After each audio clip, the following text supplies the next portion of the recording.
ছাত্র জনতার গণঅভ্যুত্থানের পর যেসব পুলিশ সদস্য এখনও কাজে যোগ দেয়নি তাদের অপরাধী হিসেবে গণ্য করা হবে বলে মন্তব্য করেছেন স্বরাষ্ট্র উপদেষ্টা অবসরপ্রাপ্ত lieutenant general Jahangir Alam Chowdhury.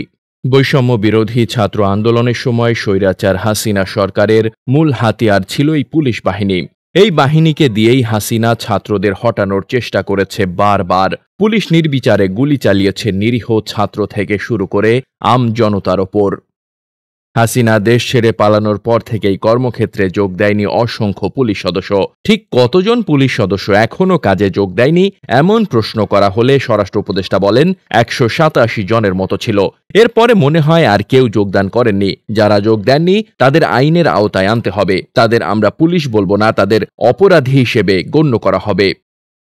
Police বাহিনী সংস্কারের বিষয়ে জানতে চাইলে জাহাঙ্গীর আলম বলেন, পুলিশ সংস্কারের কাজ 1 অক্টোবর থেকে শুরু হওয়ার কথা। সংস্কারের কাজটা আমি করছি না, এজন্য আলাদা কমিটি করে দেওয়া হয়েছে। ওই কমিটি কাজটি করবে। তারা আমাদের কাছে প্রতিবেদন প্রেরণ করবেন। সেই প্রতিবেদনের উপর ভিত্তি করে সংস্কার করা হবে। মঙ্গলবার দুপুরে আইন শৃঙ্খলা সংক্রান্ত উপদেষ্টা পরিষদের বৈঠক শেষে এসব কথা বলেন বর্তমান স্বরাষ্ট্র উপদেষ্টা।